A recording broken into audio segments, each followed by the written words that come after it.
ವಿಶ್ವದಲ್ಲಿ ಎಷ್ಟು ಲ್ಯಾಂಗ್ವೇಜಸ್ ಇದೆಯೋ ಆ ಲ್ಯಾಂಗ್ವೇಜಸ್ಗೆಲ್ಲನೂ ಕೂಡ ಶೇಕ್ಸ್ಪಿಯರ್ ಪರಿಚಿತರಾಗಿದ್ದಾರೆ. ಅದರಲ್ಲೂ ಕೂಡ ನಾವು ಬೇರೆ ಬೇರೆ ಲ್ಯಾಂಗ್ವೇಜಸ್ ನಲ್ಲಿ ಶೇಕ್ಸ್ಪಿಯರ್ ಅನ್ನ ನಾವು ಅರ್ಥ ಮಾಡ್ಕೋಬಹುದು. ಜೂಲಿಯಸ್ ಸೀಸರ್ ಟೆಕ್ಸ್ಟ್ ಆಗಿತ್ತು, ಕನ್ನಡದಲ್ಲೂ ಕೂಡ ಟೆಕ್ಸ್ಟ್ ಆಗಿತ್ತು, ಇಂಗ್ಲಿಷ್ನಲ್ಲೂ ಕೂಡ ಟೆಕ್ಸ್ಟ್ ಆಗಿತ್ತು. ಡಿಗ್ರಿ ಮಾಡುವಂಥ ಸಂದರ್ಭದಲ್ಲಿ ಅವರ ಮ್ಯಾಕ್ಬೆತ್ ಆಗಿರ್ಬೋದು, ಹ್ಯಾಮ್ಲೆಟ್ ಆಗಿರ್ಬೋದು, ಇವೆಲ್ಲವೂ ಕೂಡ ತುಂಬಾ ಫೇಮಸ್ ಆಗಿರುವಂತಹ ಒಂದು ಕೃತಿಗಳು. ಅದರಲ್ಲೂ ಕೂಡ ಸಂದರ್ಭದಲ್ಲಿ ಸ್ಟೇಜ್ ಮೇಲೆ ಕೆಲವನ್ನ ತೋರಿಸಬಾರ್ದು ಅಂತಿದೆ, ಸಾವನ್ನ ತೋರಿಸಬಾರ್ದು, ಬೆಂಕಿಯನ್ನ ತೋರಿಸಬಾರ್ದು ಅನ್ನುವಂಥದ್ದು. ಆದರೆ ಇಂಗ್ಲಿಷ್ ಲಿಟರೇಚರ್ಗೆ ಬಂದಂತಹ ಸಂದರ್ಭದಲ್ಲಿ ಅಲ್ಲಿ ದುರಂತ ನಾಟಕಗಳನ್ನ ವಿಶೇಷವಾಗಿ ನಮ್ಮ ಗಮನ ಸೆಳೆಯುವ ಹಾಗೆ ತಂದಂಥವರು ಶೇಕ್ಸ್ಪಿಯರ್ ಅಂತ. ಮೊಟ್ಟ ಮೊದಲ ಸಾನೆಟ್ ಬರೆದಂಥವ್ರು ಯಾರು ಅಂತ ಹೇಳಿದ್ರೆ ಶೇಕ್ಸ್ಪಿಯರ್ ಅನ್ನೇ ನಾವು ಗುರುತಿಸ್ತೇವೆ. ಅದರಿಂದ ಮೊದಲುಗಳನ್ನು ಕೂಡ ನಮಗೆ ಪರಿಚಯ ಮಾಡಿಕೊಟ್ಟಂಥವ್ರು ಶೇಕ್ಸ್ಪಿಯರ್ ಅನ್ನ ನಾವು ಓದ್ತಾ ಇದ್ರೆ ಇದು ಯಾವುದೋ ದೂರದ್ದಲ್ಲ, ಇದು ನಮ್ಮದೇ ಅಂತ ಅನ್ಸುತ್ತೆ, ಇದು ನಮ್ಮ ಪಕ್ಕದಲ್ಲಿ ನಡೀತಾ ಇದೆಯೋ ಅನ್ನುವಂಥದ್ದು. ಶೇಕ್ಸ್ಪಿಯರ್ನ ಹ್ಯಾಮ್ಲೆಟ್ ನಾಟಕವನ್ನ ಕನ್ನಡದಲ್ಲಿ BM ಶ್ರೀ ಅವರು ತರ್ತಾರೆ. ಅಶ್ವತ್ಥಾಮನ್ ಅಂತ ಅದನ್ನ ಟ್ರಾನ್ಸ್ಲೇಟ್ ಮಾಡ್ತಾರೆ. ನೋಡಿ, ಅಶ್ವತ್ಥಾಮ ಬರುವಂಥದ್ದು ಮಹಾಭಾರತದಲ್ಲಿ, ಹ್ಯಾಮ್ಲೆಟ್ ಇರುವಂಥದ್ದು ಯಾವುದೋ ವಿದೇಶದಲ್ಲಿ ಬರುವಂತಹ ಒಂದು ಕ್ಯಾರೆಕ್ಟರ್. ಅದಕ್ಕೆ ಹೇಗೆ ಅವರು ಹೊಂದಿಸ್ತಾರೆ ಅಂತ ಅಂದ್ರೆ ಸೈಕಾಲಜಿಕಲ್ ಬ್ಯಾಕ್ ಗ್ರೌಂಡ್ ಅಲ್ಲಿ ಅದನ್ನ ತಿಳ್ಕೊಂಡು ಹೋಗ್ತಾರೆ. ನಾವು ಕೂಡ ಅಷ್ಟೇ, ನಾವು ಟೆನ್ಷನ್ ಮಾಡ್ಕೊಂಡು ಯಾವ್ದಾದ್ರು ಕೆಲಸ ಮಾಡಿದ್ರೆ ಯಾವ ಕೆಲಸನೂ ಕೂಡ ಆಗಲ್ಲ. ಅಲ್ಲಿ ಹ್ಯಾಮ್ಲೆಟ್ ಪಾತ್ರ ಕೂಡ ಹಾಗೆ. ನಿಮಗೆ ಗೊತ್ತಿರ್ಬೋದು, ನಾನು ಕ್ಲಾಸ್ಗಳಲ್ಲಿ ಹೇಳಿದ್ದೇನೆ, ಅಶ್ವತ್ಥಾಮ ದುರ್ಯೋಧನ ಸಾವಿಗೆ ಸಮೀಪ ಆದಂತಹ ಸಂದರ್ಭದಲ್ಲಿ ಅವನು ತನ್ನ ಒಡೆಯನಾದಂತಹ ದುರ್ಯೋಧನಿಗೆ ಈ ಗತಿ ಬಂತಲ್ಲ ಅಂತ ಹೇಳಿ ಹೋಗ್ತಾ ಇರುವಂತಹ ಲಕ್ಷ್ಮಿಯನ್ನ, ರಾಜ್ಯಲಕ್ಷ್ಮಿಯನ್ನ ದರದರನೆ ಹೇಳ್ಕೊಂಡ್ಬಂದು ಅವರ ಪಾದದ ಬಳಿ ಬಿಡ್ತಾರೆ, ಇವನನ್ನ ನೋಡ್ಕೋ ಅಂತ. ಆಮೇಲೆ ಕೊನೆಯ ಆಸೆ ಏನು ಅಂತ ದುರ್ಯೋಧನನ್ನ ಕೇಳ್ತಾನೆ. ನನಗೆ ಪಾಂಡವರ ತಲೆಗಳನ್ನ ನೋಡಬೇಕು ಅನ್ನುವಂಥ ಆಸೆಯನ್ನ ವ್ಯಕ್ತಪಡಿಸ್ತಾನೆ ದುರ್ಯೋಧನ. ಅದು ಹೇಳಿದ ತಕ್ಷಣನೇ ಅವನು ಭಾವಾವೇಶಕ್ಕೆ ಒಳಗಾಗ್ತಾನೆ, ತನ್ನನ್ನೇ ತಾನು ಮರೆತು ಹೋಗ್ತಾ ಇರ್ಬೇಕಾದ್ರೆ ಎಲ್ಲಿಗೆ ಹೋಗ್ತಾ ಇದ್ದೀನಿ, ಏನ್ ಮಾಡ್ತಾ ಇದ್ದೀನಿ, ಏನೊಂದು ಕೂಡ ಗೊತ್ತಾಗೋದಿಲ್ಲ. ಆ ಟೆನ್ಷನ್ ಅಲ್ಲಿ ಆ ಒಂದು ಮಾನಸಿಕವಾದಂತಹ ಕ್ರೌರ್ಯವನ್ನ ತುಂಬಿಕೊಂಡು ಹೋಗ್ತಾನೆ. ನನ್ನ ಒಡೆಯರಿಗೆ ಈ ರೀತಿ ಮಾಡದಂತವ್ರನ್ನ ಅವರ ಕೊನೆಯ ಆಸೆನ ಈಡೇರಿಸಬೇಕು ಅಂತ ಹೋಗ್ತಾನೆ. ನಿಮ್ಗೆ ಗೊತ್ತಿದೆ, ಯುದ್ಧ ಕೂಡ ಧರ್ಮ ಯುದ್ಧ ಆಗಿರ್ಬೇಕು ಅಂತ. ರಾತ್ರಿಯ ಸಮಯದಲ್ಲಿ ನಾವು ಪಕ್ಷಿಗಳು ಗೂಡಿನಲ್ಲಿ ಇದ್ದಾಗ ಅವುಗಳನ್ನ ಯಾರು ಕೂಡ ಬೇಟೆ ಆಡಲ್ಲ ಅಲ್ವಾ. ಬೆಳಗಿನ ಜಾವ ಬೇಟೆಗಾರರು ಕೂಡ ಬೆಳಗಿನ ಜಾವನೇ ಬೇಟೆ ಆಡ್ತಾರೆ ಅಂತ.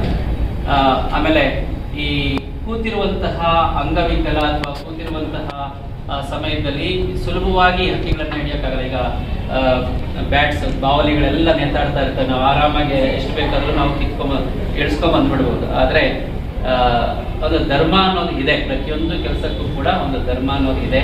ನಾವು ನಿದ್ದೆ ಮಾಡುವಂತಹ ಸಂದರ್ಭದಲ್ಲಿ ಯಾರನ್ನು ಬೇಕಾದ್ರೂ ಈಸಿಯಾಗಿ ಸಾಯಿಸ್ಬೋದು.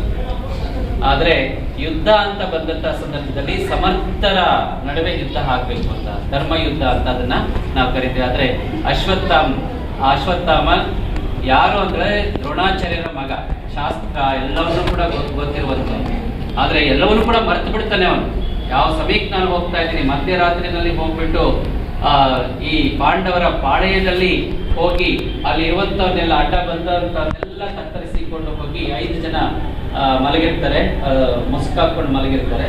ಅವನು ಯೋಚನೆ ಮಾಡೋದಿಲ್ಲ ಯಾರನ್ನ ನಾನು ಕಳೆದಾಗ್ತಾ ಇದ್ದೀನಿ ಅಂತ. ಅವನು ಪಾಂಡವರ ಮಕ್ಕಳಾದಂತಹ ಉಪಪಾಂಡವರ ತಲೆಗಳನ್ನ ಕಟ್ಕೊಂಡು ಯಾರನ್ನ ಕಳೆದಿದ್ದೆ ಅಂತ ಕೂಡ ನೋಡೋದಿಲ್ಲ. ಅಂದ್ರೆ ಆ ತಾಳ್ಮೆ ಇರೋದಿಲ್ಲ. ಮೂಟೆ ಕಟ್ಕೊಂಡು ಬಂದು ದುರ್ಯೋಧನನ ಮುಂದೆ ಅದನ್ನ ಇಳಿಸ್ತಾನೆ. ತಲೆಗಳೆಲ್ಲ ರಕ್ತ ಸಿಕ್ತವಾದಂತಹ ತಲೆಗಳು ಬಿದ್ದಿರ್ತವೆ. ದುರ್ಯೋಧನ ಹೇಳ್ತಾನೆ, ನೀನು ಪಾಂಡವರ ತಲೆಗಳನ್ನ ತಂದಿಲ್ಲ.